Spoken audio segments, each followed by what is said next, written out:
Hey guys, today I'm gonna take another trip on the infamous Boeing 737 MAX with Southwest Airlines as usual. I'll be flying to Chicago's smaller airport, Midway, from here in Denver. So make sure to like and subscribe. I hope you enjoyed this one.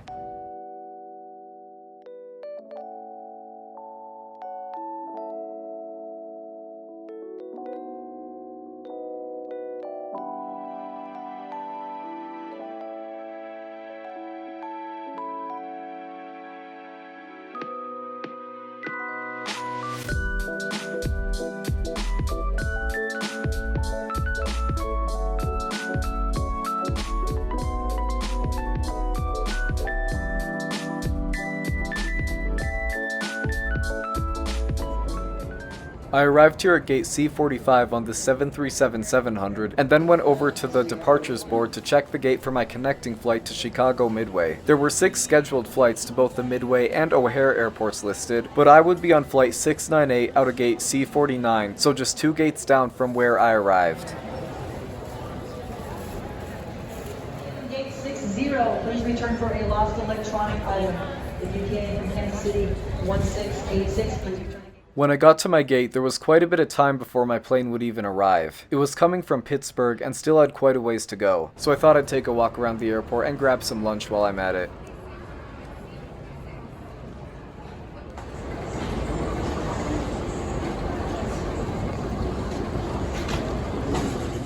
I got something for lunch at Smashburger, which has kinda become my go-to place in Denver's sea gates. I then went back to the new extension of the sea gates, spotting other Southwest aircraft while I was at it.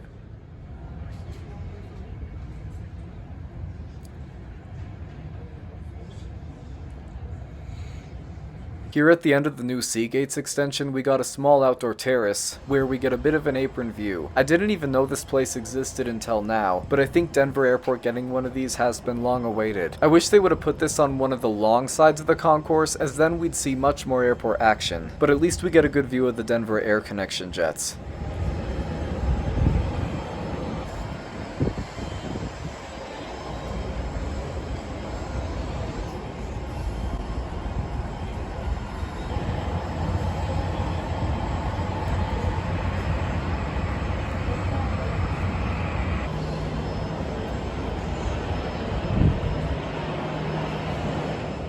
After doing some Denver Air Connection spotting on the terrace, I began to make my way back to my gate. I stopped at C53 to catch a glimpse of my 737 MAX exiting the runway after it landed. I then made my way back to C49 to catch a full shot of it before it would park, and it looks like my ride to Midway Airport will be November 8794 Quebec, a 1-year-old Boeing 737 MAX 8. This is one of 4 times I flew on Southwest's MAX. One of the times was actually the opposite route of this one, on 8776 Lima, and the other 2 instances where I took a Southwest MAX were the same plane, 1803 uniform on both LAX to Vegas and Midway to Vegas. I half expected them to change my plane to a Dash 800, as they had done that a lot with this specific flight, but it looks like they kept today's as a MAX.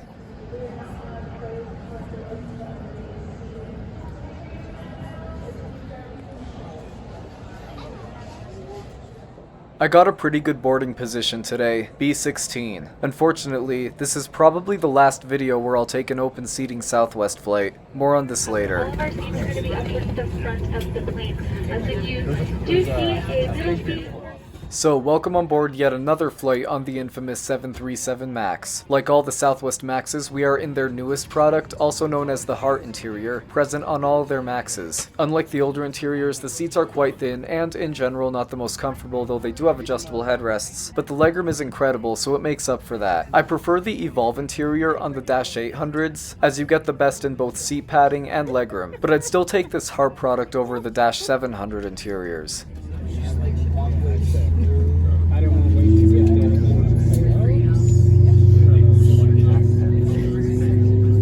Faster.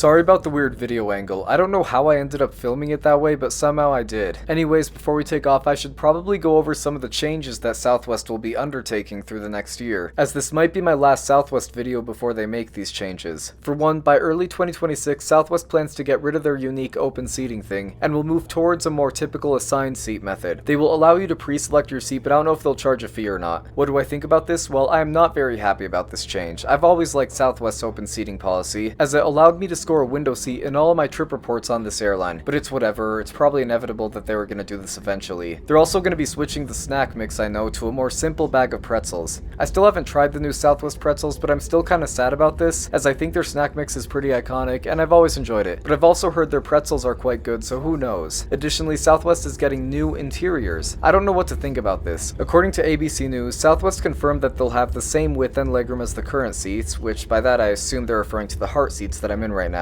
But to be honest, I don't expect this interior to take off anytime soon anyway, given how slow this airline was at retrofitting their 800s with the heart interior. I don't know if I covered all of the planned changes, but overall, I'm not big on most of them. But I don't think they'll ruin this airline for me in any way.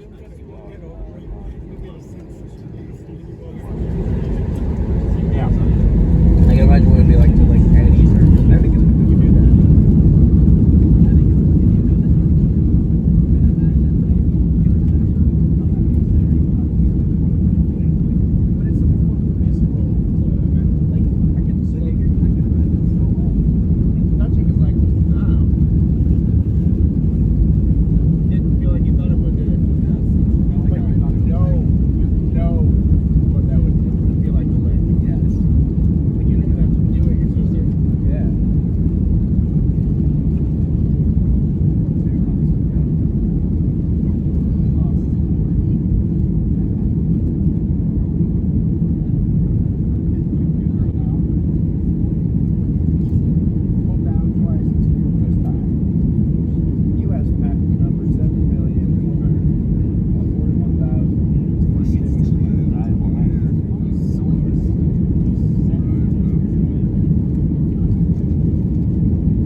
If you connect to the Southwest Wi-Fi, you can access their free in-flight entertainment through your device. The selection is decent, at least for the routes this airline performs. A lot of US carriers have this, but for a low-cost carrier it's really nice. They also have free texting, but I've never seen it work very well with Southwest. There's a pretty good flight map though.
The tray table was a decent size and very clean as well. Inside the top pocket we got the usual stuff like the safety card, barf bag, and the beverage menu.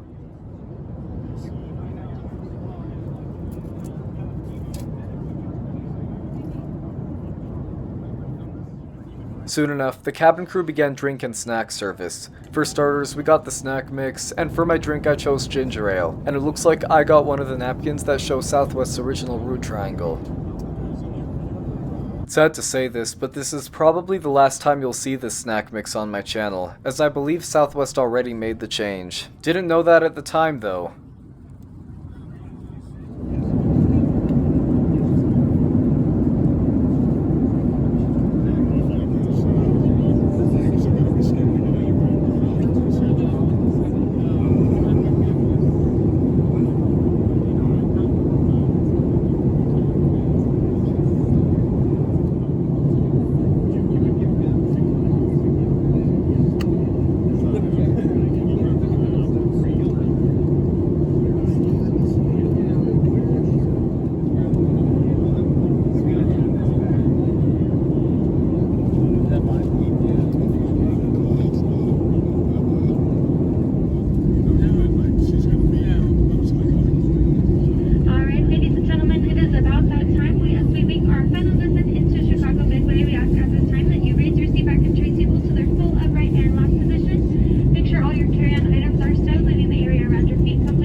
you do have to take back at this.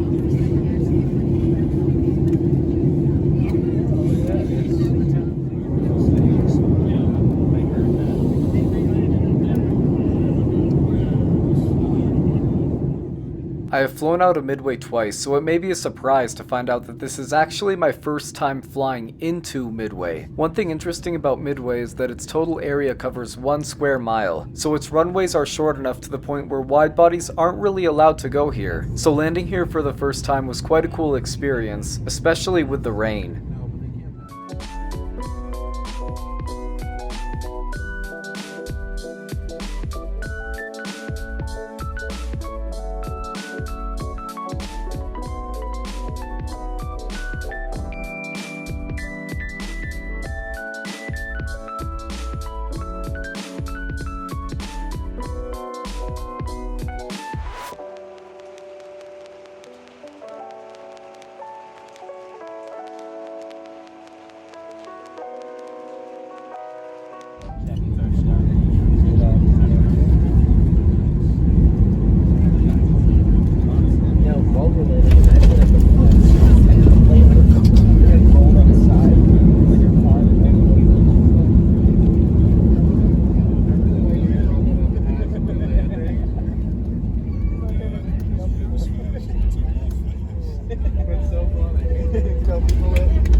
First time landing in Midway. It was pretty cool to have finally done this route after doing the opposite one more than a year before this. And yeah, just like that one, this was a very nice flight with Southwest. They've continuously been one of my top choices for travel within the United States, as they're not only affordable most of the time, but also have a comfortable product with good in-flight entertainment. They're gonna make some changes in the upcoming years, yes, but once again, those changes don't sound bad enough to affect the Southwest flight experience too much. Plus, they're not getting rid of their 2 free checked bags policy, so that's great. Final score for Southwest 698 Denver to Midway is 8.5 out of 10. I don't have any future flights planned with Southwest at the moment, but once I end up on one, I guess we'll be seeing how much they've changed.